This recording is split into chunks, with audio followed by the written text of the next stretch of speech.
বাংলাদেশের দ্বিতীয় মহেস্থানগড়। এই মহেস্থানগড় দেখতে আপনাকে বগুড়ায় যাওয়া লাগবে না, আপনি খুলনায় আসলেই দেখতে পারবেন এই সুন্দর মহেস্থানগড়ের মতো জায়গাটি। হ্যালো ভিউয়ার্স, আসসালামু আলাইকুম। রাইট নাও আমরা এখন আছি খুলনার অন্যতম এক পুরাকৃতি নাম ভরত বয়না। এটি খুলনা জেলায় অবস্থিত, আর এটি হলো মূলত ভরত রাজার দেউল, এবং এটি হচ্ছে ভরত রাজার যে বাসা ছিল, জমিদার বাড়ি, সেই বাড়ির ধ্বংসাবশেষ। তো আজকে আমরা চেষ্টা করব এটাই এক্সপ্লোর করার। সো দেরি না করে শুরু করা যাক।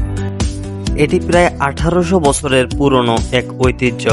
এটি নির্মাণ হয়েছিল পুরাতন পোড়ামাটির ইট দিয়ে। এর নকশা ও কাঠামো থেকে বোঝা যায় এটি শুধু একটি উপাসনার স্থান নয়, বরং এটি ধর্মীয় ও সামাজিক কেন্দ্র হিসেবেও ব্যবহৃত হতো।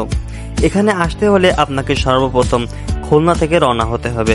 প্রথমে খুলনা থেকে আপনাকে আড়ংঘাটা বাইপাস হয়ে আপনাকে শাহপুরের দিকে আসতে হবে, এবং শাহপুর থেকে আপনাকে শোলগাতি ব্রিজ পর্যন্ত আসতে হবে, এবং শোলগাতি ব্রিজ পার হয়েই একটু সামনে গেলেই এই ভরত রাজার দেওয়াল আপনারা দেখতে পাবেন। মাত্র 10 টাকা এন্ট্রি ফি দিয়ে ঢুকে পড়ি এই মহান জায়গায়। আসুন এবার জেনে নেওয়া যাক বিস্তারিত ইতিহাস। এটি মূলত খ্রিস্টীয় 5ম ও 6ষ্ঠ শতকের দিকে তৈরি করা হয়েছে।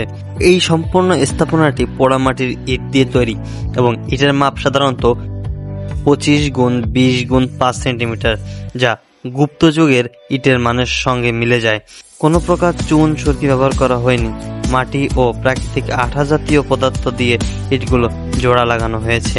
কিছু কিছু স্থানে পাওয়া যায় 5ম বা 6ষ্ঠ শতকের মুদ্রা ও মুদ্রাপত্রের টুকরা, যা সংরক্ষিত আছে খুলনা বিভাগীয় জাদুঘরে। এটি মূলত তৎকালীন স্থানীয় শাসক ভরত রাজা নির্মাণ করেন। বর্তমানে এটি সংরক্ষিত প্রত্নতাত্ত্বিক নিদর্শন হিসেবে সরকারের তত্ত্বাবধানে আছে। আশেপাশের গ্রামবাসী এটিকে ধর্মীয়ভাবে শ্রদ্ধা করে, এবং পর্যটকরাও নিয়মিত এখানে আসেন।